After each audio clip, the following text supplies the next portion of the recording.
Welcome to Romance Studies 202, Literature and Culture from Modernism to the Present. And today it is a great pleasure to have with me Fernanda Negrete, who is Associate Professor of French in the Department of Romance Languages and Literatures at the University of Buffalo. She's also Director of the Center for the Study of Psychoanalysis and Culture, and author, amongst other things, the book The Aesthetic Clinic, Feminine Sublimation in Contemporary Writing, Psychoanalysis, and Art. Fernanda, if I may, thank you very much for sparing your time and expertise. We're here to talk about this book, Marguerite Duras, The Lover, L'Amant in the original French. And my first question to you is, how would you suggest approaching this book? Okay, thank you very much for having me, first of all. I'm really always very excited to talk about Duras. It doesn't end. I've been reading Duras for decades now. I think I must have begun with The Lover and when I was a college student and I'm still thinking about it, working on her production, not necessarily on The Lover. Like I'm just finishing a semester where I was teaching with a colleague a graduate seminar on mysticism, and I couldn't do it without bringing Duras into the conversation. So I would have had them read the novel The Ravishing of Lalvestein, which is one of Hmm. my favorite novels of hers. But because we had so much material and we were working across Spanish and French, and even beyond Spanish and French, I tried to be a minimalist and I showed one of her short experimental films. It's called Les Mains Négatives, the negative hands.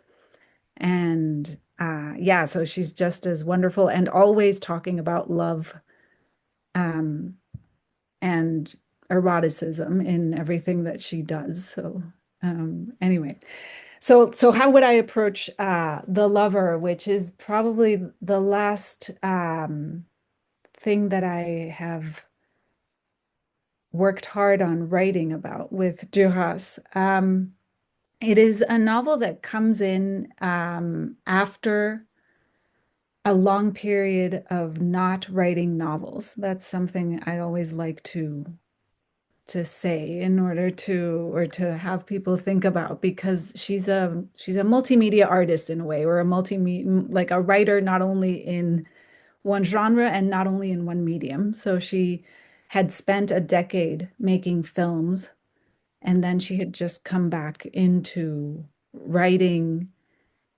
more or like longer works, and this is like her first important novel of the 80s, I would say. Mhm. But this is someone who had written wonderful things since the 40s, and her 1950 novel, The Wall in English, I think it's called Un barrage contre le Pacifique in French, is a version of the Lover, which comes out in 1984. So it's a novel that formally has a lot of characteristics of a postmodern period. And if you compare it to Wall, The Wall is more of a modernist uh, novel. You can see like the Wall has very long sentences, beautiful sentences. It's very carefully crafted, and that is in great contrast to The Lover, where you have very short sentences. It's an excellent novel to teach to French students in French because it's, you take it by little segments, and her vocabulary is very approachable as well. But the effects of how the writing is approached, or of how these sentences are constructed, is different in each of these two cases. But in The Lover, although there's that simplicity, there's also kind of like an affective impact of what she is saying, like also in the interruptions, in the cadence, in the way of switching from one memory to the next without preparing you to turn to another character she's remembering from her youth, for example. There's a lot here in what you've just said. I want to pick up on just a couple of things. So the first is, yes, she's returning to the same story that she's already written at least once before. I think actually in English, the translation of that book is the seawall rather than just the The wall. seawall. Yeah. Okay, yeah. Hmm. So she's returning in a different style, as you're suggesting. You're suggesting a distinction between the modern and the postmodern. And it's certainly a very fragmented text, and it sort of jumps around. It jumps from the present to the past and various intermediate moments. And maybe you want to say a little bit more about that. But I'm also interested in what you're saying about the fact that she's returning to writing after a period in which she's been working as a filmmaker or in a visual medium, because it strikes me that this book is also very visual in some ways. It gets turned into a movie itself not long afterwards, although it starts with the notion of, well, early on, you have this image, you have this scene in which the young woman meets the lover on the ferry, and she repeatedly says there's no image there. That you know that she has to, the writing has to perhaps fill in or try to fill in for what is not recorded as an image, as a visual image. So I don't know if you want to go either of those two ways, the fragmentary nature of the writing or the relation between image and writing in this particular book. Yeah, yeah, those are great questions to discuss. I think the second one compels me most because the way in which I like to work on Duras's writing is precisely welcoming that challenge that she poses for herself to engage with what has no image, and in the same way with that which is not sayable. And that, like, those negativities are the material for writing, or the real yeah, the impulse in Duras for writing. And so it's good that you're mentioning that film that was made shortly after, because she was very much against this film precisely because she thought, no, you're representing something that's not representable, and you're turning that which, and this goes to the first question you were asking, that which is necessarily fragmentary and resists any kind of weaving into a full story, into just like a sexy story Mhm. about a young woman and seduction, and that's it. And that's that's not it per se for Duras, even if she is telling a very um, sensual and very erotic story about her life. But what she wants to always highlight is something that's between the lines, between the images, and between the also dialogues. I'm fascinated by the fact that you began by saying you were teaching Dura, if not this book, in the context of a course on mysticism, in that, well, mysticism is partly about trying to gain access to the ineffable, to what cannot be represented, Mhm. but often the mode of access, or the procedure of mysticism, is very much about the body, right? A certain Mhm. physical, I don't know, constraints. So making yourself alone, and the religious mystic, for instance, in a cell, and accepting certain sort of physical mortifications or sacrifices as perhaps a mode of insight or access to what is beyond the body and what is beyond language. I don't know if you feel there's a mystical aspect here to this book, or would that be going too far? That's great.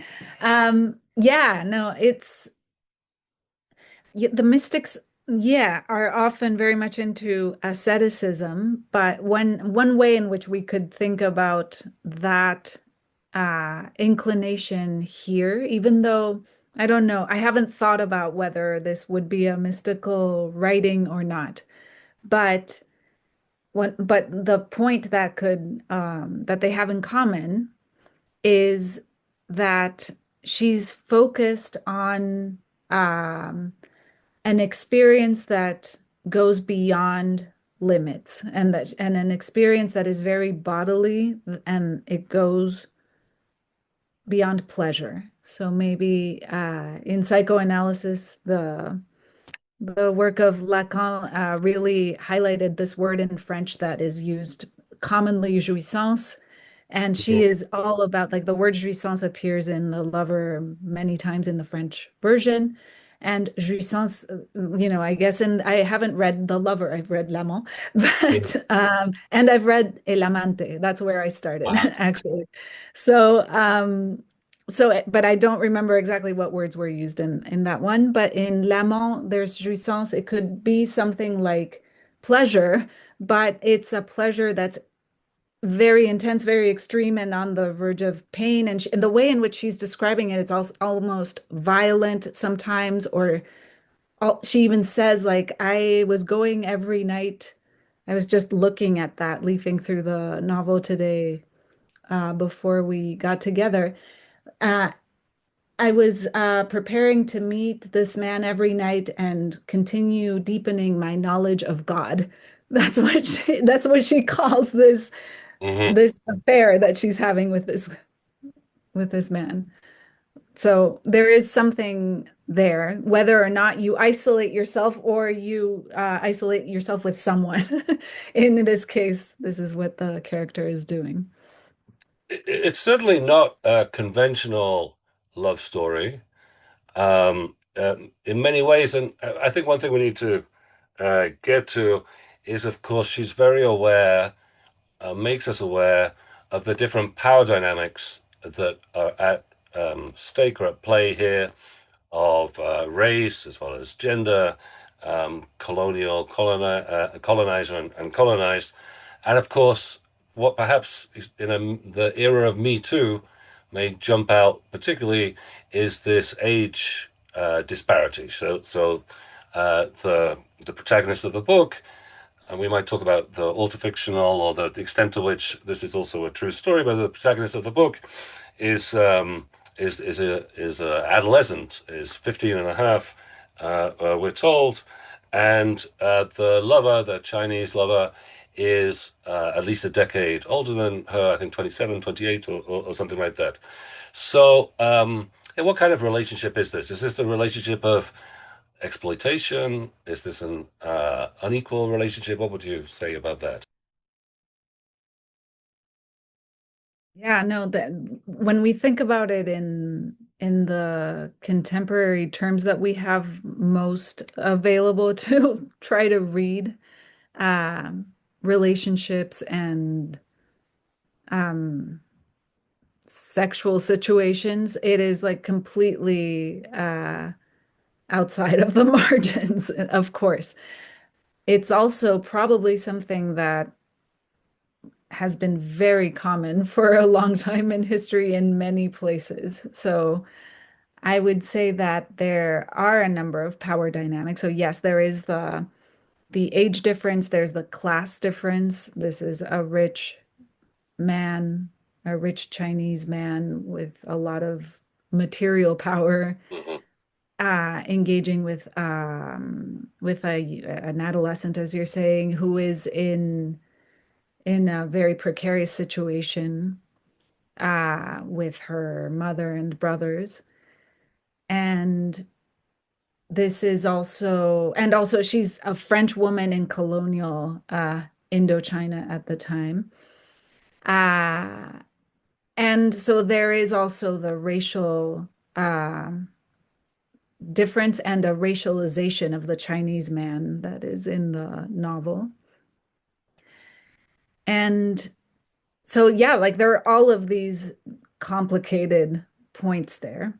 So I think that what's interesting about Duras writing this in with these characteristics is that she is, as you said, telling a story that is closely linked to what she experienced as a young woman. So this is a writer who was born um, in this colony and who lived there until she was 18. So the lover tells the story of the final years of her time in Indochina um, before she takes a boat to France and and stays in Paris for from the rest of her life, basically.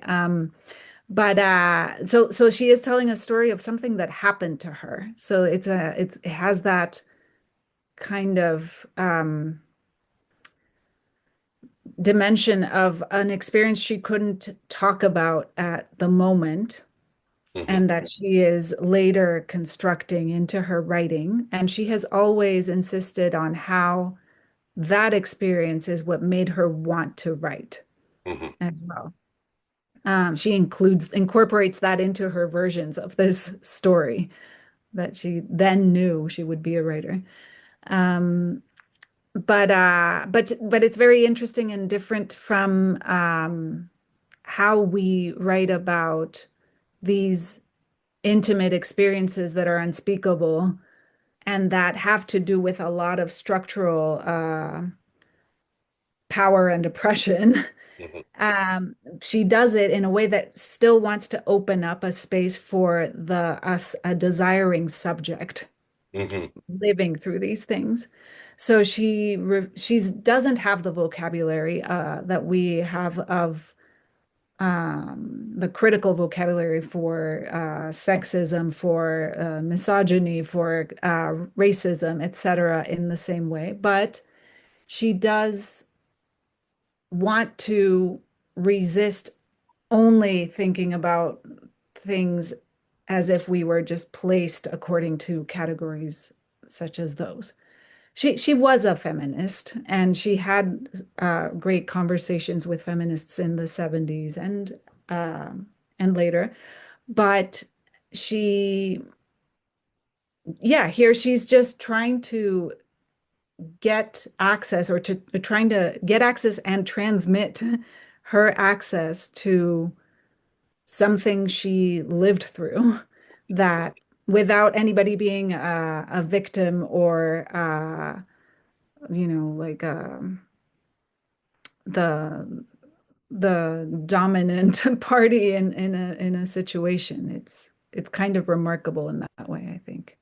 So I was going to ask you that it also relates to something we were talking about before we started recording. I guess bluntly, um, is she a victim, or is the lover a victim, or is perhaps the discourse or language of victimhood not helpful here? What would you say?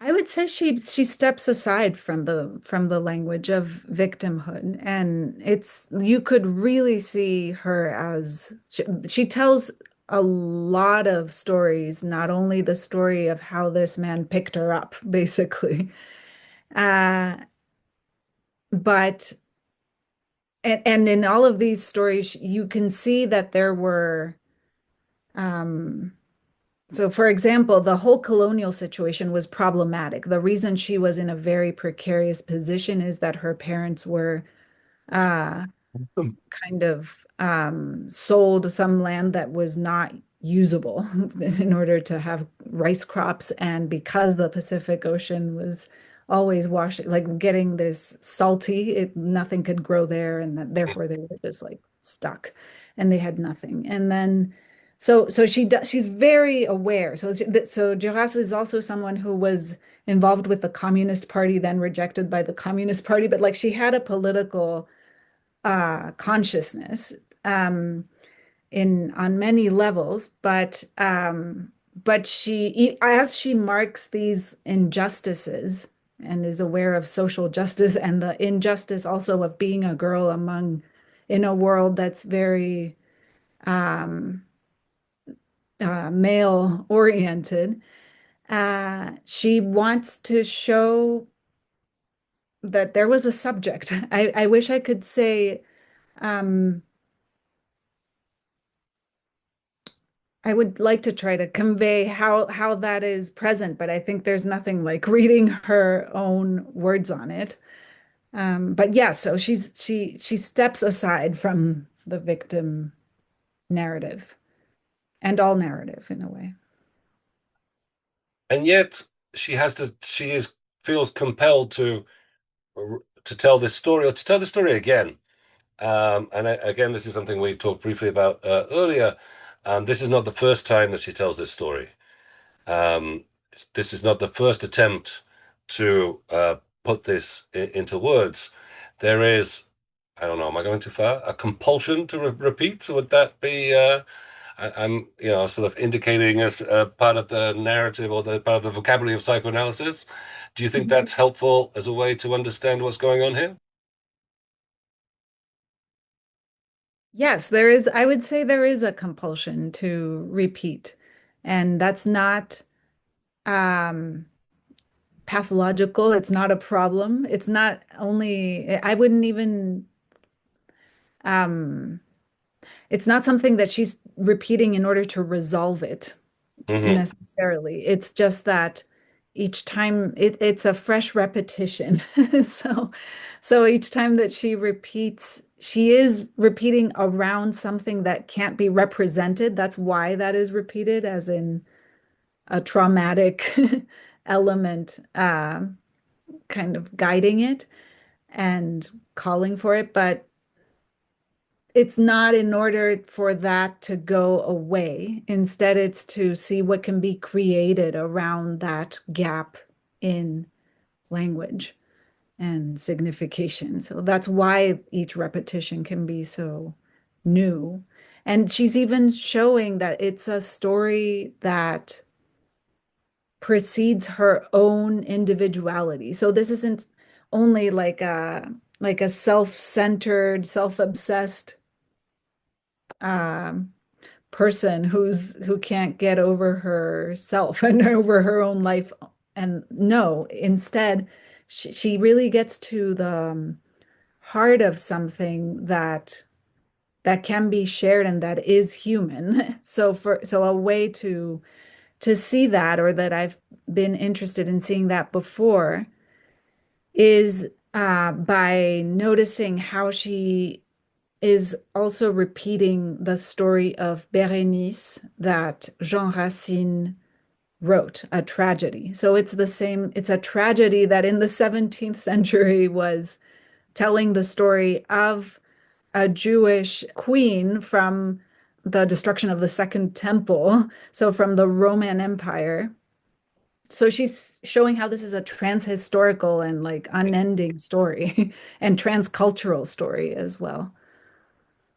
I think that's a fantastic place to end with the notion that through this very individual, personal story, she's also getting at something human and something, as you suggest, trans-historical and transcultural. Well, thank you very much indeed for your time and for this fantastic and I think very productive conversation. My pleasure. Yeah, thank you.